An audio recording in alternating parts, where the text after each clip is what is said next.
ನಮಸ್ಕಾರ. Praise the lord Jesus.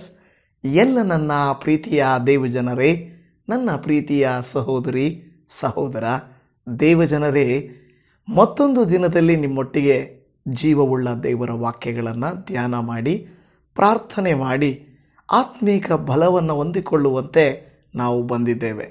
ನೀವೆಲ್ಲರೂ ಚೆನ್ನಾಗಿದ್ದೀರಲ್ವ? ದೇವರ ವಾಕ್ಯವು, ದೇವರ ಕೃಪೆಯು ಯಾರಿಗೆ ಆಶ್ರಯವಾಗುತ್ತದೋ ಅವರು ಯಾವುದಕ್ಕೂ ಭಯಪಡಬೇಕಾಗಿಲ್ಲ. ಆದರೂ ಪ್ರತಿನಿತ್ಯ ಹೋರಾಟಗಳು ಬಂದೇ ಬರುತ್ತವೆ. ಇನ್ನೇನು ಜಯ ಸಿಕ್ಕಿತು, ಇನ್ನೇನು ಬಿಡುಗಡೆಯಾಯಿತು ಅನ್ನುವಷ್ಟರಲ್ಲಿ ದುರಾತ್ಮನು ಇನ್ನೊಂದು ಅಲೆಯನ್ನು ಎಬ್ಬಿಸಿ ನಮಗೆ ನೋವನ್ನು ಕೊಡುವಂಥವನು ಆಗಿರುತ್ತಾನೆ. ಪ್ರಿಯ ದೇವಜನವೇ, ದೇವರಿಗೆ ಸಮಸ್ತವೂ ಸಾಧ್ಯ, ದೇವರಿಗೆ ಎಲ್ಲವೂ ಸಾಧ್ಯ. ಆದರೆ ನಾವು ಮಾಡಬೇಕಾದ ಕಾರ್ಯ ನಾವು ಮಾಡಬೇಕಲ್ವಾ? ನಾವು ಇಡಬೇಕಾದಂಥ ನಂಬಿಕೆ ಇಡಬೇಕಲ್ವಾ? ನಾವು ನಂಬಿಕೆಯ ಹೆಜ್ಜೆಯನ್ನು ಇಡುವಾಗ ದೇವರು ಅದ್ಭುತವಾದ ಕೃತ್ಯವನ್ನು ಮಾಡುತ್ತಾರೆ. ಹೌದು, ನಂಬುವವನಿಗೆ ಎಲ್ಲವೂ ಸಾಧ್ಯ, ದೇವರಿಗೆ ಎಲ್ಲವೂ ಸಾಧ್ಯ. ಅಸಾಧ್ಯವಾದ ಕೃತ್ಯಗಳನ್ನು ದೇವರು ಮಾಡಲಿಕ್ಕೆ ಶಕ್ತನು. ಮನುಷ್ಯನಿಂದ ಅಸಾಧ್ಯವಾಗಿರುವುದು ದೇವರಿಗೆ ಎಲ್ಲವೂ ಸಾಧ್ಯವಾಗಿದೆ. ಇವತ್ತು ದೇವರು ನಮಗೆ ಹೇಳುವ ಮಾತು, ನೀನು ನಂಬಿ ನೀನು ಮಾಡಬೇಕಾದ ಕ್ರಿಯೆಯನ್ನು ಮಾಡು, ಉಳಿದದ್ದನ್ನು ನನಗೆ ಕೊಡು, ನಾನು ಮಾಡಿಕೊಡುತ್ತೇನೆ ಎಂದು. ಹಾಗಾದರೆ ಬನ್ನಿ ಅಲ್ವಾ, ದೇವರ ಮುಖ್ಯವಾದ ವಾಕ್ಯವನ್ನು ಓದಿಕೊಳ್ಳೋಣ. ಇದರಿಂದ ಮುಖ್ಯವಾದಂಥ ದೇವರ ವಾಕ್ಯವು 2 ಪೂರ್ವಕಾಲ ವೃತ್ತಾಂತ 25ನೇ ಅಧ್ಯಾಯ 8ನೇ ವಚನ. ನೀನೇ ಹೋಗಿ ಕಾರ್ಯವನ್ನು ನಡೆಸು, ಧೈರ್ಯದಿಂದ ಯುದ್ಧ ಮಾಡು. ಹಾಗೆ ಮಾಡದಿದ್ದರೆ ದೇವರು ಶತ್ರುಗಳಿಂದ ನಿನ್ನನ್ನು ಅಪಜಯಪಡಿಸುವನು. ಜಯಾಪಜಯಗಳನ್ನು ಉಂಟು ಮಾಡುವುದಕ್ಕೆ ಆತನು ಶಕ್ತನಾಗಿರುತ್ತಾನಲ್ಲ ಅಂದನು. ಹಲ್ಲೆಲೂಯಾ, ಕರ್ತನಿಗೆ ಸ್ತೋತ್ರ. ಇಲ್ಲಿ ಗಮನಿಸಿರಿ, ಎಷ್ಟು ಸ್ಪಷ್ಟವಾಗಿ ಪ್ರವಾದಿ ಬಂದು, ದೇವ ಮನುಷ್ಯನು ಬಂದು ಅರಸನಾದ ಅಮಾಚ್ಯನೆಂಬವನ ಬಳಿಯಲ್ಲಿ ಹೇಳುತ್ತಿದ್ದಾನೆ, ಅಮಾಚ್ಯನೇ, ನೀನು ಮಾಡಬೇಕಾದ ಕಾರ್ಯವನ್ನು ನೀನು ನಡೆಸು.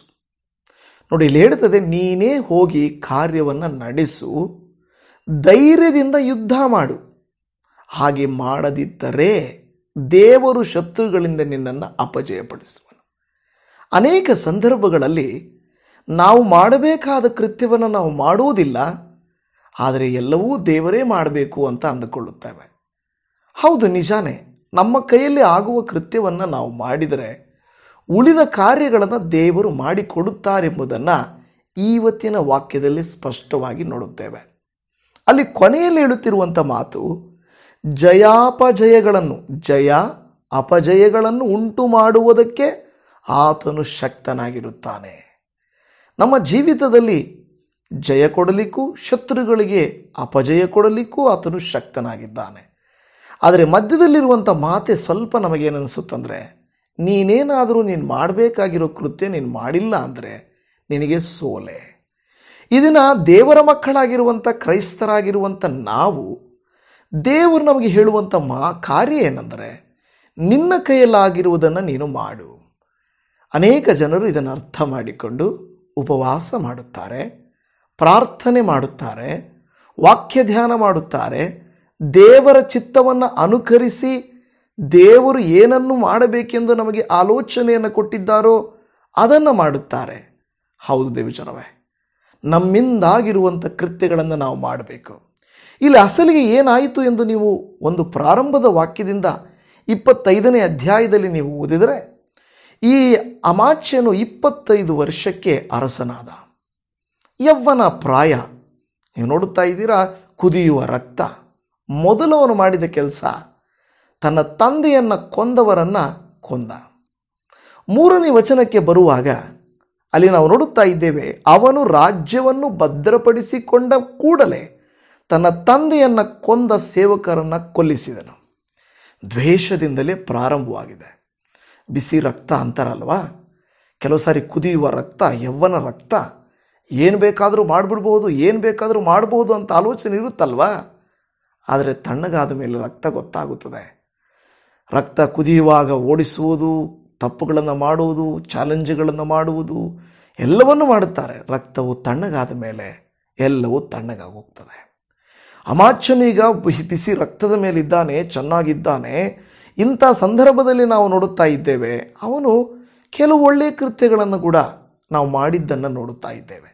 4ನೇ ವಚನವನ್ನು ನೋಡಿದರೆ, ಆದರೆ ಮಕ್ಕಳ ಪಾಪದ ದೆಸೆಯಿಂದ ತಂದೆಗೂ, ತಂದೆಯ ಪಾಪದ ದೆಸೆಯಿಂದ ಮಕ್ಕಳಿಗೂ ಮರಣ ಶಿಕ್ಷೆಯಾಗಬಾರದು. ಪ್ರತಿಯೊಬ್ಬನೂ ತನ್ನ ಪಾಪದ ಫಲವನ್ನು ತಾನೇ ಅನುಭವಿಸಬೇಕು ಎಂಬುದಾಗಿ ಮೋಶೆಯ ಧರ್ಮಶಾಸ್ತ್ರದಲ್ಲಿರುವ ಯೆಹೋವನ ಅಪ್ಪಣೆಯನ್ನು ನೆನಪು ಮಾಡಿಕೊಂಡು ಅವರ ಮಕ್ಕಳನ್ನು ಕೊಲ್ಲಿಸಲಿಲ್ಲ.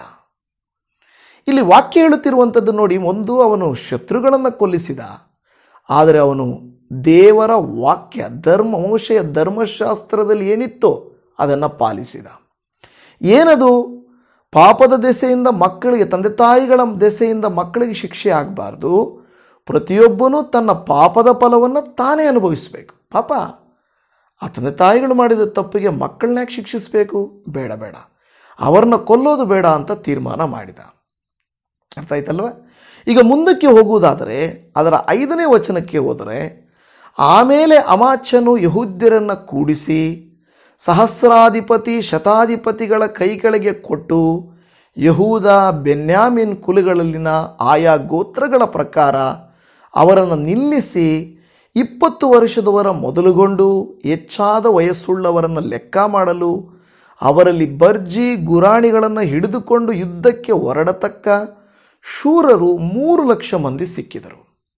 ಈಗ ಇವನು ಮಾಡುತ್ತಿರುವಂಥ ಕೃತ್ಯ ಏನೆಂದರೆ, ಯುದ್ಧ ಮಾಡಲಿಕ್ಕಿರುವಂಥ ಶೂರರು 20 ವರ್ಷದಿಂದ ಬಿಸಿ ರಕ್ತವನ್ನು ಆಯ್ಕೆ ಮಾಡಿಕೊಂಡು ಸ್ವಲ್ಪ ಯುದ್ಧ ಮಾಡಲಿಕ್ಕೆ ಶಕ್ತಿ ಉಳ್ಳಂಥ ವಯಸ್ಸಿನ ಹೊರಗಿನವರನ್ನು ಲೆಕ್ಕ ಮಾಡಿಕೊಳ್ಳಲು ಅವರೇನಾಗ್ತದೆ, ಎಷ್ಟು ಜನ ಆಗ್ತಿದ್ರೆ 3 ಲಕ್ಷ ಮಂದಿ ಸಿಕ್ಕಿದರು ಅಂತ ನೋಡ್ತಾ ಇದೆ. ಇಲ್ಲಿ ನಿಮಗೆ ಇತಿಹಾಸ ಸ್ವಲ್ಪ ಗೊತ್ತಿಲ್ಲ, ಇತಿಹಾಸ ನನಗೆ ಸ್ವಲ್ಪ ಹೇಳ್ತೇನೆ. ಒಂದು ರಾಜ್ಯ ಇದೆ, ಆದರೆ ಇದರಲ್ಲಿ ಏನಾಗುತ್ತೆ, 2 ಭಾಗ ಆಗುತ್ತೆ, ಉತ್ತರ ಮತ್ತು ದಕ್ಷಿಣ ಅಂತ ನಾವು ನೋಡುತ್ತಾ ಇದ್ದೇವೆ. 2 ಗೋತ್ರಗಳು ಯೆಹೂದ ಮತ್ತು ಬೆನ್ಯಾಮಿನ್, ಅದು 2 ಒಂದು ಗುಂಪಾಗ್ತದೆ. ಇನ್ನು ಉಳಿದಂಥ 10 ಗೋತ್ರಗಳು ಇಸ್ರಾಯೇಲ್ ಆಗ್ತದೆ. ಅರ್ಥ ಆಗ್ತಾ ಇದೆಯಾ? ಇಸ್ರಾಯೇಲ್ ಎನಿಸಿಕೊಳ್ಳುವಂಥದ್ದು 10 ಗೋತ್ರ, ಇನ್ನೆರಡು ಗೋತ್ರ ಯೆಹೂದ ಮತ್ತು ಬೆನ್ಯಾಮಿನ್. ನಿಮಗೆ ಆಶ್ಚರ್ಯ ತರಿಸುವ ವಿಷಯ ಏನೆಂದರೆ, ಈ ಯೆಹೂದ ಮತ್ತು ಬೆನ್ಯಾಮಿನ್ ದೇವರ ಮಾತಿನಂತೆ ನಡೆದುಕೊಳ್ಳುವವರು, ಇಸ್ರಾಯೇಲ್ 10 ಗೋತ್ರಗಳು ದೇವರಿಗೆ ವಿರುದ್ಧವಾಗಿರುವಂಥವುಗಳು. ಆಶ್ಚರ್ಯ ಅನಿಸೋದಲ್ಲ? ಇದನ್ನು ಇಸ್ರಾಯೇಲ್ ಅಲ್ವಾ? ಹೌದು, ಆ ಟೈಮಲ್ಲಿ ಆ ರೀತಿಯಾಗಿತ್ತು. ದಾವೀದನ ರಾಜ್ಯಾಡಳಿತ, ಸಾಲೋಮೋನನ ರಾಜ್ಯಾಡಳಿತ ಆದಮೇಲೆ ಅದು 2 ಭಾಗವಾಗಿ ವಿಂಗಡ ಆಗಿಬಿಡುತ್ತದೆ. ಆ 2 ಗೋತ್ರಗಳ ಅರಸನು ಮಾತ್ರ ದೈವಿಕವಾಗಿ 10 ಗೋತ್ರಗಳವರು ವಿರೋಧಿಗಳಾಗ್ಬಿಡ್ತಾರೆ. ಈಗ ನಾವು ನೋಡುತ್ತಾ ಇರುವ ಅಮಾಚ್ಯನು ಏನಾಗಿದ್ದಾನೆ, ಇವನು ಯೆಹೂದ ಮತ್ತು ಬೆನ್ಯಾಮಿನ್ ಕುಲಗಳಲ್ಲಿ, ಆ ಗೋತ್ರಗಳಲ್ಲಿ ಮಾತ್ರ 3 ಲಕ್ಷ ಜನ ಆರಿಸಿಕೊಳ್ಳುತ್ತಾರೆ. ಇವತ್ತು ಇದರಿಂದ ನಮಗೆ ಆತ್ಮಿಕ ಪಾಠ ಏನಪ್ಪ ಅಂತ ನೀವು ನೋಡಿದರೆ, ಇಲ್ಲಿ ಮುಂದೆ ನಿಮಗೆ ಅರ್ಥ ಆಗ್ತದೆ. ಅವನು ಯೌವನಸ್ಥನು, ಬಿಸಿ ರಕ್ತವುಳ್ಳವನು, ತಾನು ಏನಲ್ಲೋ ಮಾಡಬಲ್ಲನು ಅಂತ ಓಡ್ತಾ ಇರುವಾಗ ಕೆಲವು ಮೋಶೆಯ ಧರ್ಮಶಾಸ್ತ್ರವನ್ನು ಅನುಸರಿಸ್ತಾನೆ ಮತ್ತು ತನ್ನ ರಾಜ್ಯವನ್ನು ಸ್ಥಿರಪಡಿಸ್ತಾನೆ, ಸೈನಿಕರನ್ನೆಲ್ಲ ಸಿದ್ಧಪಡಿಸ್ತಾನೆ. ಆದರೆ ಅಲ್ಲಿ ನೋಡುವಾಗ 6ನೇ ವಚನ ಇಲ್ಲೇನು ಮಾಡ್ತದೆ, ಇದಲ್ಲದೆ ಅವನು 100 ತಲಾಂತು ಬೆಳ್ಳಿಯನ್ನು ಕೊಟ್ಟು ಇಸ್ರಾಯೇಲ್ಯರಿಂದ 1,00,000 ಮಂದಿ ಭಟರನ್ನು ತರಿಸಿದನು. ನೋಡಿ, ಈಗ 3 ಲಕ್ಷ ಜನ ಇವ್ರ ಹತ್ರ ಇದ್ದಾರೆ, ಆದರೆ ಅವನೇನು ಮಾಡ್ತಾ ಇದ್ದಾನೆ, 100 ತಲಾಂತು ಬೆಳ್ಳಿಯನ್ನು ಆ ಇಸ್ರಾಯೇಲರಿಗೆ ಕೊಟ್ಟು. ಅರ್ಥ ಆಯ್ತಲ್ವಾ? ನೀವು ಅಪಾರ್ಥ ಮಾಡ್ಕೊಳ್ಳಲ್ವಲ್ಲ, ಇದೇನಿದು ಇಸ್ರಾಯೇಲ್ರು ಒಳ್ಳೆಯವರು ತಾನೇ, ದೇವ್ರ ಮಕ್ಕಳು ತಾನೇ ಅಂತ ಅಂದುಕೊಳ್ಬೋದು. ಇಸ್ರಾಯೇಲ್ 10 ಗೋತ್ರಗಳು ದೇವರನ್ನ ಬಿಟ್ಟು ಬಿಟ್ಟು ಬೇರೆ ಹೋದವರು. ಆದರೆ ಯೆಹೂದ ಮತ್ತು ಬೆನ್ಯಾಮಿನ್ ಇವರು ಮಾತ್ರವೇ ದೇವರ ಮಕ್ಕಳಾಗಿದ್ದವರು. ಈಗ 3 ಲಕ್ಷ ಮಂದಿ ಯೆಹೂದ ಬೆನ್ಯಾಮಿನ್ ಗೋತ್ರದಲ್ಲಿದ್ದರೆ, ಇನ್ನು 1,00,000 ಮಂದಿಯನ್ನು ಇಸ್ರಾಯೇಲ್ ಕಡೆಯಿಂದ ತೆಗೆದುಕೊಳ್ತಾರೆ. ಆದರೆ ಇಲ್ಲೇನಾಗುತ್ತೆ, ಅವರಿಗೆ ಬೆಳ್ಳಿಯನ್ನು ಕೊಟ್ಟು 1,00,000 ಮಂದಿ ಭಟರನ್ನು ತರಿಸಿದನು. ಆದರೆ ಮುಂದೆ ಹೋಗುವಾಗ 7ನೇ ವಚನ, ಆಗ ದೇವರ ಮನುಷ್ಯನೊಬ್ಬನು ಅವನ ಬಳಿಗೆ ಬಂದು ಅವನಿಗೆ, ಅರಸನೇ, ಇಸ್ರಾಯೇಲ್ ಸೈನ್ಯದವರು ನಿನ್ನ ಜೊತೆಯಲ್ಲಿ ಯುದ್ಧಕ್ಕೆ ಹೋಗಬಾರದು, ಯೆಹೋವನು ಎಫ್ರಾಮಿಯರಾದ ಇಸ್ರಾಯೇಲ್ಯರನ್ನೆಲ್ಲ ಕೈಬಿಟ್ಟಿದ್ದಾನೆ. ಯಾವಾಗ ಅವರು ದೇವರಿಗೆ ವಿರೋಧವಾಗಿ ದೇವರನ್ನ ಅನುಕರಿಸದೆ ಹೋದರೋ ದೇವರವರನ್ನ ಕೈಬಿಟ್ಟಿದ್ದಾನೆ. ದಯಮಾಡಿ ನಿನ್ನ ಜೊತೆಗೆ ಅವರನ್ನು ಸೇರಿಸ್ಕೋಬೇಡ. ನಮಗೇನನ್ಸುತ್ತೆ, ಏನಪ್ಪ ಅವರು ಅನ್ಯರೋ ಕೆಟ್ಟವರೋ, ಹೆಲ್ಪ್ ಮಾಡ್ತೀನಿ ಅಂತ ಬಂದವ್ರೆ, ಈಗ ನನ್ನ ಜೊತೆಗೆ 3 ಲಕ್ಷ ಇದ್ದಾರೆ, ಇನ್ನೊಂದು 1 ಲಕ್ಷ ಜನ ಬಂದರೆ ಸ್ಟ್ರಾಂಗ್ ಆಗ್ತೀವಲ್ವಾ, ಯಾಕೆ ಅವ್ರನ್ನ ಸೇರಿಸ್ಕೊಳ್ಬಾರ್ದು ಅನ್ನುವಂಥ ಆಲೋಚನೆ ನಮಗೆ ಬರ್ತದೆ. ಕೆಲವು ಸಾರಿ ನಾವು ನ್ಯಾಯವಾಗಿ ಸ್ವಲ್ಪ ದುಡ್ಡನ್ನು, ಇನ್ನೂ ಕೆಲವು ಸಾರಿ ಸಾಲವಾಗಿ ಸ್ವಲ್ಪ ದುಡ್ಡನ್ನು ತೆಗೆದುಕೊಳ್ತೇವೆ. ದೇವರು ಹೇಳ್ತಾರೆ, ನೋ, ಎರಡನ್ನೂ ಮಿಕ್ಸ್ ಮಾಡಬೇಡ, ನಿನ್ನ ಶಕ್ತಿಯಿಂದ ಹೋಗು, ನೀನು ಮಾಡೋ ಕೆಲಸ ನೀನು ಮಾಡು, ನೀನು ಬೇರೆಯವ್ರನ್ನ ಸೇರಿಸ್ಕೊಂಡು ತಪ್ಪಾದ ಮಾರ್ಗದಲ್ಲಿ ಹೋಗಬೇಡ ಅಂತ ಹೇಳ್ತದೆ. ನಮಗಾಗ ಅನಿಸುತ್ತೆ, ಇದೇನು ಜಾಸ್ತಿ ಜನದಲ್ಲಿ ಹೋದರೆ ನಮಗೆ ಧೈರ್ಯ ಜಯ ಸಿಗ್ತದಲ್ವಾ, ಜಾಸ್ತಿ ಹಣ ಇದ್ದರೆ ನಮಗೆ ಆಶೀರ್ವಾದ ಬರುತ್ತಲ್ವಾ, ಜಾಸ್ತಿ ದೊಡ್ಡ ಬಿಸ್ನೆಸ್ ಮಾಡಿದರೆ, ದೊಡ್ಡ ಬೆಳೆ ಹಾಕಿದರೆ, ದೊಡ್ಡ ಕಾರ್ಯ ಮಾಡಿದರೆ ನಮಗೆ ಆ ಲಾಭ ತಾನೇ. ಈ ಪಾಸ್ಟರ್ ಬಂದು ಹೇಳ್ತಾ ಇದ್ದಾರೆ, ಇಲ್ಲ ವಾಕ್ಯದಲ್ಲಿ ಹೇಳ್ತಾ ಇದ್ದಾರೆ, ಬೇಡ ಬೇಡ ನಿಮ್ಮ ಶಕ್ತಿಯಲ್ಲೇ ಹೋಗ್ರಿ, ಇರೋದರಲ್ಲೇ ಹೋಗ್ರಿ ಅಂತ ಹೇಳ್ತಾ ಇದ್ದಾರಲ್ವಾ. ಕೆಲವು ಸಾರಿ ನಾವು ಹೇಳುವಾಗ ಜನರಿಗೆ ಏನನ್ಸುತ್ತೆ, ನಾವು ಉದ್ಧಾರ ಆಗೋದು ಇವ್ರಿಗೆ ಇಷ್ಟ ಇಲ್ಲ, ನಾವು ಬೆಳವಣಿಗೆ ಆಗೋದು, ಲಾಭ ಪಡ್ಕೊಳ್ಳೋದು ಇಷ್ಟ ಇಲ್ಲ ಅಂತ ಅಂದುಕೊಳ್ಬೋದು. ಸಾಲ ಮಾಡಿ, EMI ಮಾಡಿ, ಇಲ್ಲವೇ ಬೇರೆ ಏನೋ ಮಾಡಿ ನಾವು ಒಂದೇ ಸಾರಿ ಬೆಳೆದು ಬಿಡಬೇಕಂತ ಹೋಗ್ತೀವಿ. ಆದರೆ ತುಂಬ ತುಂಬ ಕಷ್ಟವಾಗ್ತದೆ, ತುಂಬ ಕಷ್ಟವಾಗ್ತದೆ, ಸುಲಭ ಅಲ್ಲ. ಆ ಲೋನ್ ಅಮೌಂಟು ಕೈ ಸೇರೋಷ್ಟರಲ್ಲಿ ಅಲ್ಲೇ ಸ್ವಲ್ಪ ಎಲ್ಲ ಕಟ್ ಮಾಡ್ಕೊಂಡು ತಿಂದುಬಿಡಂಗೆ ಆಗುತ್ತೆ. ನಾವೇ ಎಲ್ಲ ಖರ್ಚು ಮಾಡಬೇಕು, ಯಾಕೆಂದರೆ EMIಗೆ ನಾವು ಲೋನಿಗೆ ಟ್ರೈ ಮಾಡಿದವ್ರು ನಮಗೆ ಗೊತ್ತಿದೆ. ನಾವೇ ಎಲ್ಲ ಖರ್ಚು ಮಾಡಬೇಕು, ಎಲ್ಲ ಡಾಕ್ಯುಮೆಂಟ್ಸು ಕೊಡಬೇಕು, ಅದು ಕೊಡುವಾಗ ಅದಕ್ಕೆ ಮಾರ್ಟಿಗೇಜ್ಗೆ ದುಡ್ಡು ಅವರು ತಗೊಳ್ತಾರೆ, ಎಲ್ಲ ಕಟ್ ಮಾಡಿಕೊಳ್ತಾರೆ, ಇನ್ನೂ ದುಡ್ಡು ನಮ್ಮ ಅಕೌಂಟೇ ಸೇರಿಲ್ಲ, ಅಷ್ಟರಲ್ಲಿ ಸ್ಟಾರ್ಟ್ ಆಗಿಬಿಡ್ತದೆ EMI. ಆದರೆ ನಾನು ಹೇಳುವಂಥದ್ದು, ದೇವರು ಹೇಳ್ತಾನೆ, ನಿನ್ನ ಶಕ್ತಿಯಲ್ಲಿ ಹೋಗು. ಯಾವುದೋ ಕೆಲವು ಸಂದರ್ಭಗಳಲ್ಲಿ ಹೊರತು ನಾವು ದೇವರ ಶಕ್ತಿಯನ್ನು ಅಂಡರ್ ಎಸ್ಟಿಮೇಟ್ ಮಾಡಬಾರ್ದು. ಅಂದರೆ ದೇವರಲ್ಲಿ ಮಾಡ್ತಾನೆ, ನಾವೇನಾದರೂ ಪ್ರಯತ್ನ ಮಾಡಬೇಕು ಅಂತ ಸ್ವಬುದ್ಧಿಯನ್ನು ಆಧಾರ ಮಾಡಿಕೊಂಡು ಹೋಗುವಂತೆ ನಾವು ಹೋಗಬಾರ್ದು. ದೇವ್ರ ವಾಕ್ಯ ಹೇಳ್ತದೆ, ನೀನು ಸ್ವಬುದ್ಧಿ 3:5 ಜ್ಞಾನೋಕ್ತಿ ಯಾವಾಗಲೂ ಹೇಳ್ತಾ ಇರ್ತೇನೆ, ಸ್ವಬುದ್ಧಿಯನ್ನು ಆಧಾರ ಮಾಡಿಕೊಳ್ಳದೆ ಪೂರ್ಣ ಮನಸ್ಸಿನಿಂದ ಕರ್ತನ ಮೇಲೆ ಭರವಸೆ ಇಡು, ಆತನೇ ಎಲ್ಲವನ್ನೂ ಸಾಗಿಸುವನು. ನಿನ್ನೆಲ್ಲ ಭಾರವನ್ನು ಆತನ ಮೇಲೆ ಆತನೇ ಸಾಗಿಸುವನು, ಆತನಿಗೆ ಎಲ್ಲವೂ ಸಾಧ್ಯ. ನಾವು ಕೆಲವು ಸಂದರ್ಭದಲ್ಲಿ ಟ್ರೀಟ್ಮೆಂಟ್ಗಳಿಗೋಸ್ಕರ ಅಲ್ಲಿ ಇಲ್ಲಿ ನಂಬುತ್ತೇವೆ, ಬೆಳವಣಿಗೆಗಾಗಿ ಅಲ್ಲಿ ಇಲ್ಲಿ ಹೋಗುತ್ತೇವೆ. ಆದರೆ ದೇವರು ಹೇಳ್ತಾನೆ, ಮಗಳೇ ಮಗನೇ, ನೀನು ಹೋಗ್ತಾ ಇದೀಯಾ, ಅನ್ಯರೊಟ್ಟಿಗೆ ಇಚ್ಚೋಡಾಗಬೇಡ. ಅನ್ಯರನ್ನು ಮದುವೆ ಆಗೋದು, ಫ್ರೆಂಡ್ಶಿಪ್ ಮಾಡೋದು, ಬಿಸ್ನೆಸ್ ಪಾರ್ಟ್ನರ್ಸ್ ಆಗೋದು ಎಲ್ಲ ವಿಷಯದಲ್ಲಿ ತಪ್ಪು ಅಂತ ನಾನು ಹೇಳಲ್ಲ. ಬಟ್ ಮೋಸ್ಟ್ಲಿ ದೇವರಿಗೆ ಇಷ್ಟವಿಲ್ಲದ ಕಾರ್ಯ. ನೀನು 3 ಲಕ್ಷ ನಿನ್ನ ಹತ್ರ ಇದ್ದಾರೆ ಮಚ್ಚ, ನೀನಾದರೆ 1 ಲಕ್ಷ ಜನರನ್ನು ಬೇರೆ ಕಡೆಯಿಂದ ತಗೋಬೇಡ ಅಂತ ಹೇಳ್ತದೆ. ಈಗ ಏನಾಯಿತು, ಆಗ ಆ ಸಂದರ್ಭದಲ್ಲಿ 8ನೇ ವಚನ ನಾವು ಓದಿದ ಮೊದಲನೇ ವಚನ, ಇದು ಹಿನ್ನೆಲೆ, ನೀನೇ ಹೋಗಿ ಕಾರ್ಯವನ್ನು ನಡೆಸು. ಏನು? ಧೈರ್ಯದಿಂದ ನೀನೇ ಹೋಗಿ ಯುದ್ಧ ಮಾಡು. ಈ ಧೈರ್ಯ ಬರಲ್ಲ ನಮಗೆ.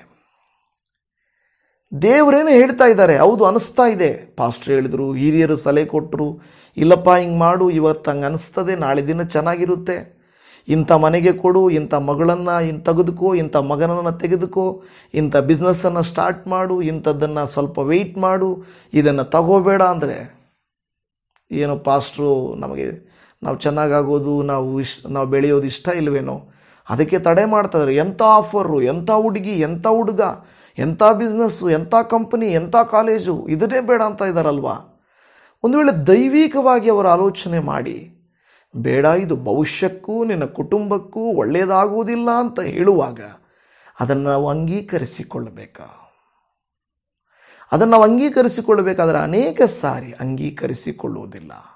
ಆದರೆ ಈ ಅಮಾಚನೆ ಏನು ಮಾಡಿದನಂತ ನೋಡೋಣ. ನೋಡಿ, ಯಾವಾಗ ಹೇಳ್ತಾ ಇದ್ದಾನೆ, ನೀನೇ ಹೋಗು, ಧೈರ್ಯದಿಂದ ಯುದ್ಧ ಮಾಡು, ಶತ್ರುಗಳಿಂದ ನೀನೇನಾದರೂ ಯುದ್ಧ ಮಾಡಿಲ್ಲ ಅಂದರೆ ನಿನಗೆ ಅಪಜಯ.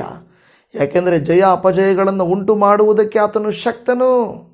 ನಿಮ್ಮ ದೇವರು, ನೀವು ಆರಾಧಿಸುವ ದೇವರು, ನೀವು ನಂಬಿದ ದೇವರು ನಿನಗೆ ಜಯವನ್ನುಂಟು ಮಾಡಲಿಕ್ಕೆ ಶಕ್ತನು. ನನ್ನ ಪ್ರೀತಿ ದೇವಜನವೇ, ಇಲ್ಲಿರುವಂಥ ನೀವು ನಾನು ಅದೇ ಮಿತಿಲಿ ನಾವು ಹಾಡ್ತೇವೆ, ಜಯ ಕೊಡುವ ದೇವರಿಗೆ ಕೋಟಿ ಕೋಟಿ ಸ್ತೋತ್ರ, ಜೀವ ನೀಡುವ ಯೇಸು ರಾಜನಿಗೆ ಜೀವಂತವೆಲ್ಲ ಸ್ತೋತ್ರ ಹಾಡ್ತೀವಿ. ಆದರೆ ನಿಜವಾಗಿ ದೇವರು ಜಯ ಕೊಡ್ತಾನ, ನಡೆಯುತ್ತಾ ಅನ್ನುವಂಥ ಸಂಶಯ ಬರ್ತದೆ. ನಂಬುವವನಿಗೆ ಮತ್ತು ದೇವರಿಗೆ ಎಲ್ಲವೂ ಸಾಧ್ಯ. ಅಲ್ಲಿ ಹೇಳುತ್ತಿರುವಂಥ ಮಾತು ಅದೇ, ಎಲ್ಲವೂ ದೇವರಿಂದ ಸಾಧ್ಯ. ಇವತ್ತು ನಿಮ್ಮ ಜೀವಿತದಲ್ಲಿ ಏನು ನಡೀತಾ ಇಲ್ವೋ ಅದೆಲ್ಲವನ್ನು ನಡೆಯುವಂತೆ ಮಾಡಲಿಕ್ಕೆ ಶಕ್ತನಾದ ದೇವರು ನಮ್ಮ ಕರ್ತನೂ ಆಗಿದ್ದಾನೆ.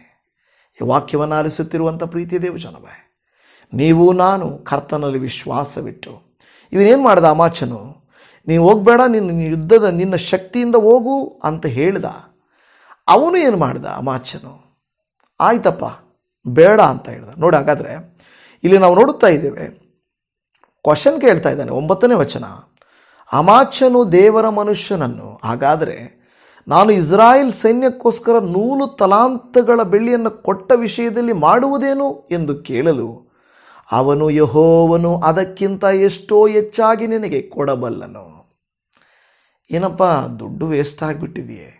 ಕೆಲವು ಸಾರಿ ಅಡ್ವಾನ್ಸ್ ಕೊಟ್ಬಿಟ್ಟಿದ್ದೀನಿ ಸರ್, ಅಡ್ವಾನ್ಸ್ ಕೊಟ್ಬಿಟ್ಟಿದ್ದೀನಿ, ಮತ್ತು ಹೇಗೆ ಅದು ವೇಸ್ಟ್ ಆಗುತ್ತಲ್ವಾ? ಪ್ರಿಯರೇ, 500, 1000, 5000, 10,000 ಅಡ್ವಾನ್ಸ್ ಕೊಟ್ಟಿದ್ದೀರಾ, 5 ಲಕ್ಷ 10 ಲಕ್ಷ ಬಿಸ್ನೆಸ್ ಮಾಡ್ತಾ ಇದ್ದೀರಾ. ಬೇಡ ಅನಿಸಿದರೆ, ದೇವರಾತ್ಮನು ಬೇಡ ಅಂತ ಪ್ರೇರೇಪಿಸಿದರೆ ಹೋದರೆ ಹೋಗಲಿ 5,000 ಅಂತ ಬಿಟ್ಟು ಬಿಡಬೇಕೇ ಹೊರತು 5,000 ಹೋಗ್ಬಿಡುತ್ತೇನೋ, ಹೋದರೆ ಹೋಗಲಿ ಬಿಡು, ಮ್ಯಾನೇಜ್ ಮಾಡೋಣ. ನಿಮಗೆ ಧೈರ್ಯ ಸಾಲದು ಆ ಬಿಸ್ನೆಸ್ ಮಾಡೋಕ್ಕೆ, ಆ ವ್ಯವಸಾಯ ಮಾಡಲಿಕ್ಕೆ, ಆ ಕೋರ್ಸ್ ತೆಗೆದುಕೊಳ್ಳಲಿಕ್ಕೆ, ಕೆಲವರು ಲಂಚ ಕೊಟ್ಟು ಆ ಜಾಬ್ ತಗೊಳ್ಳಿಕ್ಕೆ ನಿಮಗೆ ಧೈರ್ಯ ಸಾಲದು. ಅಯ್ಯೋ ಅಡ್ವಾನ್ಸ್ ಕೊಟ್ಬಿಟ್ಟಿದ್ದೀನಿ, ಅವ್ರು ಕೇಳ್ತಾರೆ 5,000 ಕೊಡಿ, ಇನ್ನೊಂದು 25,000 ಕೊಡಿ, 50,000 ಕೊಡಿ. ನಾವು ಕೂಡ ಅಯ್ಯೋ ಸ್ವಲ್ಪ ಕೊಟ್ಬಿಟ್ಟಿದ್ದೀವಲ್ಲ, ಇನ್ನು ಸ್ವಲ್ಪ ಕೊಡೋಣ. ಜಾಬು ಬರಲ್ಲ, ಈ ಕಡೆ ಹಣವೂ ಉಳಿಯಲ್ಲ. ನಿಮಗಾಗಿದೆಯಾ? ಕೆಲವ್ರಿಗೆ ಯಾರಿಗಾದರೂ ದುಡ್ಡು ತಗೊಳ್ಳುವಾಗ ಎಷ್ಟು ನಯವಾಗಿ ಇನ್ನೇನು ಆಗೋಗುತ್ತೆ ಈ ವಾರದಲ್ಲಿ, ಎಲ್ಲಿ ಒಂದು 5,000 ಕೊಡಿ, ಒಂದು 10,000 ಕೊಡಿ. ಕೋರ್ಟು ಕಚೇರಿಗಳನ್ನು ನೋಡಿದ್ದೀರಲ್ವ ಲಾಯರ್ಗಳು, ಇದು ಕೊಡಿ ಒಂದು 5,000, ಇಲ್ಲ ಈ ವಾರ ಆಗೋಗುತ್ತೆ ಹೂ ಅಂತಾರೆ. ನೋಡಿ, ಕೆಲವರು ಜಾಬ್ಗಳ ಹೆಸರಲ್ಲಿ ಅಲ್ವಾ, ವಿದೇಶಗಳ ಜಾಬ್ಗಳ ಹೆಸರಲ್ಲಿ, ಕೋರ್ಟು ಕೇಸುಗಳ ಜಯದ ವಿಷಯದಲ್ಲಿ, ಬಿಡುಗಡೆಯ ವಿಷಯದಲ್ಲಿ ಕೆಲವು ಸಾರಿ ಬೇಲ್ ಕೊಡಿಸ್ತೀನಿ ಅಂತೇಳಿ, ಬಿಡುಗಡೆ ಮಾಡಿಸ್ತೀನಿ ಅಂತೇಳಿ ದುಡ್ಡು ದುಡ್ಡು ದುಡ್ಡು ದುಡ್ಡು ದುಡ್ಡು ದುಡ್ಡು ಅಂತಲೇ ಇರ್ತಾರೆ. ನಾವು ಕೊಡ್ತಾನೇ ಇರ್ತೀವಿ, ಸಾಲ ಮಾಡಿ ಎಲ್ಲೋ ಮಾಡಿ, ಆದರೆ ಅವರು ಬಿಡುಗಡೆ ಮಾಡಲ್ಲ. ಈಗ ಅಮಾಚನ ಕೇಳ್ತಾನೆ, ಅಯ್ಯ ನಾನು ಅವರಿಗೆ ದುಡ್ಡು ಕೊಟ್ಬಿಟ್ಟಿದ್ದೀನಲ್ಲ, ನೀನು ಕೇಳಬೇಡ, ದೇವರು ನಿನಗೆ 2ರಷ್ಟು ಕೊಡ್ತಾನೆ. ಇಲ್ಲೇನು ಹೇಳ್ತದೆ? 2ರಷ್ಟು ಅಂತ ಹೇಳ್ತಿಲ್ಲ, ಅದಕ್ಕಿಂತ ಎಷ್ಟೋ ಹೆಚ್ಚಾಗಿ ನಿನಗೆ ಕೊಡಬಲ್ಲನು ಅಂದನು. ಎಸ್, ಆಮೇನ್. ದೇವರು ಮಾಡಬಲ್ಲನು. ದೇವಜನವೇ, ನಿಮಗೆ ಆರೋಗ್ಯವನ್ನು ಕೊಡಬಲ್ಲನು, ನಿಮ್ಮ ಸಾಲಗಳಿಂದ ಬಿಡುಗಡೆಯನ್ನು ಕೊಡಬಲ್ಲನು, ನಿನ್ನ ಕುಟುಂಬವನ್ನು ಕಟ್ಟಬಲ್ಲನು, ನೀನು ಕಳ್ಕೊಂಡಿದ್ದನ್ನೆಲ್ಲ ದೇವರು ಹಿಂತಿರುಗಿಸಿ ಕೊಡಬಲ್ಲನು. ದೇವರಿಗೆ ಶಕ್ತನು. ಎಂಥ ವಾಕ್ಯ ಅಲ್ವಾ? ಹಾಲೆಲೂಯ, ದೇವರಿಗೆ ಸ್ತೋತ್ರ. ಈಗ 11ನೇ ವಚನಕ್ಕೆ ನಾವು ಹೋದಾಗ, ಆ 10ನೇ ವಚನ ಓದಾಗ, ಆಗ ಅಮಾಚನು ಎಫ್ರಾಹಿಮ್ಯರಿಂದ ಬಂದ ಸೈನಿಕರನ್ನು ಬೇರೆ ಮಾಡಿ ಅವರನ್ನು ಅವರ ದೇಶಕ್ಕೆ ಕಳುಹಿಸಿದನು. ಅವರು ಯೆಹೂದ್ಯರ ಮೇಲೆ ಬಹು ಕೋಪಗೊಂಡು ಬಲು ಸಿಟ್ಟಿನಿಂದ ತಮ್ಮ ದೇಶಕ್ಕೆ ಹೋದರು. ಕೆಲವು ಸಾರಿ ಕೆಲವರ ಸ್ನೇಹ ಬೇಡ ಅಂದರೂ ಬೇಜಾರು ಮಾಡ್ಕೊಳ್ತಾರೆ, ಕೋಪ ಮಾಡ್ಕೊಳ್ತಾರೆ. ಸಂಬಂಧ ಬೇಡ ಅಂದರೂ ಕೋಪ ಮಾಡ್ಕೊಳ್ತಾರೆ. ಆದರೆ ಪ್ರಿಯರೇ, ಈಗ ಕೋಪ ಮಾಡಿಕೊಂಡ್ರೆ ಓಕೆ, ಜೀವಿತ ಕಾಲವೆಲ್ಲ ನೋವು ಪಡಬೇಕಲ್ವ? ಅದನ್ನು ನಾವು ಗಮನಿಸೋದಿಲ್ಲ. ದೇವರು ಹೇಳ್ತಾನೆ ಸ್ಟ್ರಿಕ್ಟಾಗಿ, ನೋ, ಬೇಡ ಅಂದರೆ ಬೇಡ, ನಾನು ನಿನಗೆ ಜಯವನ್ನು ಕೊಡ್ತೇನೆ, ನಾನು ನಿನಗೆ ಎಷ್ಟೋ ಹೆಚ್ಚಾಗಿ ಕೊಡ್ತೇನೆ, ನಾನು ನಿನ್ನನ್ನು ಆಶೀರ್ವದಿಸ್ತೇನೆ. ಆದರೆ ಕೆಟ್ಟದಕ್ಕೆ ಹೋಗಬೇಡ, ಕೆಟ್ಟವರ ಸಾಂಗತ್ಯ ಮಾಡಬೇಡ, ಕೆಟ್ಟವರ ಮಾತಿನಂತೆ ಆಲೋಚನೆಯಂತೆ ನಡೆಯಬೇಡ ಅಂತ ದೇವರು ಹೇಳಿದ್ರೆ ನಾವು ಕೆಲವು ಸಲ ಅಯ್ಯೋ ಪಾಪ ಫೀಲ್ ಆಗ್ತಾರೇನೋ, ಅಡ್ವಾನ್ಸ್ ಕೊಟ್ಬಿಟ್ಟಿದ್ದೀನಲ್ಲ, ಕರೆದು ಬಿಟ್ಟಿದ್ದೀನಲ್ಲ, ಹಾಕ್ಬಿಟ್ಟಿದ್ದೀನಲ್ಲ ಹೆಸರು. ನೋ, ದೇವರು ಬೇಡ ಅಂದರೆ ಕ್ಷಮಿಸ್ಬಿಡಿ ಅಂದಾಗ ಅವ್ರು ಕೋಪ ಮಾಡ್ಕೊಬೋದು. ಏನಮ್ಮ ಡಾಕ್ಯುಮೆಂಟ್ ಎಲ್ಲ ಕೊಟ್ಬಿಟ್ಟು ಇದೆಲ್ಲ ಈ ಥರ ಮಾಡಿದೆಯಲ್ಲ. ನನ್ನ ವಿಷಯನ ನಾನು ಹೇಳ್ತೀನಿ, ಎಕ್ಸಾಕ್ಟ್ಲಿ ಇವತ್ತು ಈ ಮೆಸೇಜ್ ನನಗೋಸ್ಕರನೇ. ಎಕ್ಸಾಕ್ಟ್ಲಿ ಲೋನ್ಗೆ ಹೋದಾಗ ಇದೇ ನಡೆದಿದ್ದೀನಿ. ನಾನು ಇನ್ನೊಂದು ಸಾರಿ ಅದನ್ನು ಕ್ಲಿಯರಾಗಿ ಹೇಳ್ತೀನಿ. ಅವ್ರು ಕೋಪ ಮಾಡ್ಕೊಳ್ಬೋದು, ಬೇಸರ ಮಾಡ್ಕೊಳ್ಬೋದು. ನಮಗೆ ದೇವರು ನೋ ಅಂತ ಹೇಳಿದರೆ ಅವ್ರು ಕೋಪ ಮಾಡಿಕೊಳ್ಳಿ, ಬೇಸರ ಮಾಡಿಕೊಳ್ಳಿ, ಏನೇ ಮಾಡಿಕೊಳ್ಳಿ, ನೋ ಅಂದರೆ ನೋ. ಅದೇನಾಗುತ್ತೆ? 11ನೇ ವಚನ, ಅಮಾಚ್ಯನಾದರೂ ಧೈರ್ಯದಿಂದ ತನ್ನ ಸೈನ್ಯವನ್ನು ಕರ್ಕೊಂಡು ಉಪ್ಪಿನ ತಗ್ಗಿಗೆ ಹೋಗಿ ಸೈರಿಯರಲ್ಲಿ 10,000 ಮಂದಿಯನ್ನು ವಧಿಸಿದನು. ಹಾಲೆಲೂಯ. ನಾವು ನೋಡ್ತಾ ಇದ್ದೀವಿ, ದೇವರು ಅವನಿಗೆ ಜಯವನ್ನು ಕೊಟ್ಟನು. ದೇವರವನಿಗೆ ಜಯವನ್ನು ಕೊಟ್ಟನು. ಇದ್ದ ಬರದಲ್ಲೇ ಹೋದ, ಆದರೆ ಜಯವನ್ನು ಪಡ್ಕೊಂಡು ಬಂದ. ಇವತ್ತು ದೇವರ ಆತ್ಮ ನಿಮಗೂ ನನಗೆ ಹೇಳುತ್ತಿರುವಂಥ ಮಾತು, ದೇವಜನವೇ, ನೀವು ನಂಬುವುದಾದರೆ ದೊಡ್ಡ ಅದ್ಭುತಗಳನ್ನು ಮಾಡುತ್ತೇನೆ. ನೀನು ನನ್ನನ್ನು ನಂಬಿದರೆ ದೊಡ್ಡ ಕಾರ್ಯಗಳನ್ನು ನೋಡಿವಿ. ದೇವರಿಗೆ ಎಲ್ಲವೂ ಸಾಧ್ಯ. ದೇವರಿಗೆ ಅಸಾಧ್ಯವಾದದ್ದು ಒಂದೂ ಇಲ್ಲ. ನಿನ್ನ ಲೈಫಲ್ಲಿ ಯಾವುದು ಅಸಾಧ್ಯ ಸಿಸ್ಟರ್, ಬ್ರದರ್, ಹಿರಿಯರೇ, ದೇವಜನರೇ, ಎಚ್ಚರವಾಗ್ತೀರಾ? ನಿಮಗೆ ಯಾವುದು ಅಸಾಧ್ಯ ಅನಿಸ್ತಾ ಇದೆ? ದೇವರ ಕೈಯಲ್ಲಿ ಎಲ್ಲವೂ. ಇದೊಂದು ಉದಾಹರಣೆ. ದೇವರು ಹೇಳ್ತಾನೆ, yes you can do it. ನಾವು ಪ್ರಾರ್ಥನೆ ಮಾಡೋಣ. ದೇವರ ಹತ್ರ ನಿಮ್ದು ಏನೇ ಭಾರ, ಭಯ, ನೋವು, ಅನಾರೋಗ್ಯ, ಸಾಲ, ಸಮಸ್ಯೆಗಳು, ಸಂಕಟಗಳು, ನೋವುಗಳು, ಅವಮಾನಗಳು, ವಿರೋಧಗಳು, ಕೋಪಗಳು ಏನೇ ಇದ್ದರೂ, ಅಪ್ಪ ನಿನ್ನ ಚಿತ್ತವಿದ್ದರೆ ಮಾತ್ರ ನಾನು ಮಾಡಬೇಕಪ್ಪ. ನಿನ್ನ ಚಿತ್ತವಿಲ್ಲದಿದ್ದರೆ ನಾನು ಮಾಡಬಾರ್ದು, ತಗೊಳ್ಬಾರ್ದು. ಜನರು ಬೇಸರ ಮಾಡಿಕೊಳ್ಳಿ, ಕೋಪ ಮಾಡಿಕೊಳ್ಳಿ, ವಿರೋಧ ಮಾಡಲಿ, ನಾವು ಸುಮ್ಮನೆ ಅದು ನಮಗೆ ಬಲ ಅಂತ ಮನುಷ್ಯರ ಬಲದ ಮೇಲೆ, ರಥಬಲದ ಮೇಲೆ, ಅಶ್ವಬಲದ ಮೇಲೆ, ಸೈನ್ಯ ಬಲದ ಮೇಲೆ ನಾವು ಬಲ ಇಡುವಂಥವರಲ್ಲ. ನಾವು ನಂಬುವಂಥ ದೇವರು ಸರ್ವೋನ್ನತನಾದ ದೇವರು. ಹಾಲೆಲೂಯ. ನೀವು ನಮಗೆ ಅದ್ಭುತಗಳನ್ನು ಮಾಡಲಿಕ್ಕೆ ಶಕ್ತನಾದ ದೇವರಪ್ಪ, ಸ್ತೋತ್ರ. ಇವತ್ತು ಎಷ್ಟೋ ಜನರು ತಮ್ಮ ಜೀವಿತದಲ್ಲಿ ಇದು ನಡೆಯೋದಿಲ್ಲ, ಇದು ಅಸಾಧ್ಯ ಅಂತ ಅಂದ್ಕೊಳ್ತಾ ಇದ್ದಾರೆ. ನಿಮಗೆ ಎಲ್ಲವೂ ಸಾಧ್ಯ. ನಿಮ್ಮಿಂದಾಗದೇ ಇರುವಂಥದ್ದು ಒಂದೂ ಇಲ್ಲ. ಸಾಧ್ಯವು, ಎಲ್ಲ ಸಾಧ್ಯವು. ನಿನಗೆ ಅಸಾಧ್ಯವೂ ಒಂದೂ ಇಲ್ಲ. ಹಾಲೆಲೂಯ. Thank you Jesus. ಇವತ್ತು ಕರ್ತನೆ, ಯಾವ ಸಹೋದರಿ ಸಹೋದರನು ಕೊನೆಯವರೆಗೂ ಈ ವಾಕ್ಯವನ್ನು ಕೇಳಿಸಿಕೊಂಡು, ನಿಜ ದೇವರೇ, ಅನ್ಯರೊಟ್ಟಿಗೆ ಹೋಗುವಾಗ ಬೇಡದೇ ಇರುವಂಥದ್ದು ಮಧ್ಯದಲ್ಲಿ ಬಿಟ್ಟರೂ ಪರವಾಗಿಲ್ಲ, ಅವ್ರು ಕೋಪ ಮಾಡಿಕೊಂಡ್ರೂ ಪರವಾಗಿಲ್ಲ, ನಾನಂತೂ ಆ ಸಾಲಕ್ಕೆ ಕೈ ಹಾಕೋದಿಲ್ಲ, ಆ ಸಂಬಂಧಕ್ಕೆ ಕೈ ಹಾಕೋದಿಲ್ಲ, ಆ ಕೆಲಸಕ್ಕೆ ಕೈ ಹಾಕೋದಿಲ್ಲ, ಬಿಸ್ನೆಸ್ಗೆ ಕೈ ಹಾಕೋದಿಲ್ಲ. ವಿರೋಧಗಳು ಬರಲಿ, ತೊಂದರೆಗಳು ಬರಲಿ, ಆದರೆ ನಾನು ಅದನ್ನು ಬೇಡ ಅಂತ, ನೀವು ಬೇಡ ಅಂತಿದ್ದರೆ ನಾನು ಮಾಡೋದಿಲ್ಲ. ಅಮಾಚ್ಯನು ದೇವರೇ ಮೊದಲು ಧರ್ಮಶಾಸ್ತ್ರವನ್ನು ಪಾಲಿಸಿದನು, ನಂತರ ದೇವಭಕ್ತನು ಬಂದು ಹೇಳಿದ್ದನ್ನು ಕೇಳಿಸಿಕೊಂಡನು. ನಂಬಿಕೆ ಇಟ್ಟು ಅವರನ್ನು, ಇಸ್ರಾಯೇಲರನ್ನು ಹಿಂತಿರುಗಿಸಿ ಕಳಿಸಿಬಿಟ್ನು. ಅದೇ ರೀತಿ ನೀವು ಹೇಳಿದ ಹಾಗೆ, ನೀನೇ ಹೋಗಿ ಯುದ್ಧ ಮಾಡು ಅಂತ ಹೇಳಿದ ಹಾಗೆ ಅವನು ಹೋಗಿ ಯುದ್ಧ ಮಾಡಿದನು. ಅದರ ಪ್ರತಿಫಲವಾಗಿ ನೀವು ಸ್ವಾಮಿ ಧೈರ್ಯದಿಂದ ಅವನು ಯುದ್ಧ ಮಾಡಿದಾಗ ಜಯವನ್ನು ಕೊಟ್ಟಿರೇ. ನಿಮ್ಮ ನಾಮಕ್ಕೆ ಕೋಟ್ಯಾನುಕೋಟಿ ವಂದನೆಗಳಪ್ಪ. ಈ ದಿನ ಈ ಪ್ರಾರ್ಥನೆಯನ್ನು ಮಾಡಿ ಮುಂಜಾನೆಯಲ್ಲಿ ಈ ದಿನದಲ್ಲಿ ವಾಕ್ಯವನ್ನು ಕೇಳುತ್ತಾ, ಎಸ್ ಲಾರ್ಡ್, ಕರ್ತನೇ ನಿನಗೆ ಸ್ತೋತ್ರ ಎಂದು ಯಾರು ಕರ್ತನೆ ತಮ್ಮನ್ನು ಒಪ್ಪಿಸಿಕೊಟ್ಟು ಬೇಡುತ್ತಿದ್ದಾರೋ ಅವರ ಬೇಡಿಕೆಗಳನ್ನು ನೀನು ಮನ್ನಿಸು ಎಂದು ಬೇಡುತ್ತಾ ಇದ್ದೇವೆ. ಅವರಿಗೆ ಜಯವನ್ನು ಕೊಡು, ಉಪಕಾರವನ್ನು ಮಾಡು, ಆಶೀರ್ವಾದವನ್ನು ಮಾಡು ಎಂದು ಹೇಳುತ್ತಾ ಇದ್ದೇವೆ. ಕಡಿದವಾಗಿ ದಿನವೆಲ್ಲ ನಮ್ಮ ಸಂಗಡ ಇದ್ದು ಬೇಕಾಗಿರುವ ಕೃಪಾಶೀರ್ವಾದಗಳನ್ನು ನಮಗೆ ಅನುಗ್ರಹಿಸಿಕೊಟ್ಟು ಜಯವನ್ನು ಕೊಡುತ್ತೀರೆಂಬುದಾಗಿ ಯೇಸು ಕ್ರಿಸ್ತನ ಪ್ರೀತಿಯುಳ್ಳ ಪರಿಶುದ್ಧ ನಾಮದಲ್ಲಿ ಪ್ರಾರ್ಥಿಸ್ತೇವೆ ತಂದೆಯೇ. ಆಮೇನ್, ಆಮೇನ್, ಆಮೇನ್. ನನ್ನ ಪ್ರೀತಿಯ ದೇವಜನವೇ, ನಿಮ್ಮೆಲ್ಲರಿಗೂ shalom. Praise the lord Jesus.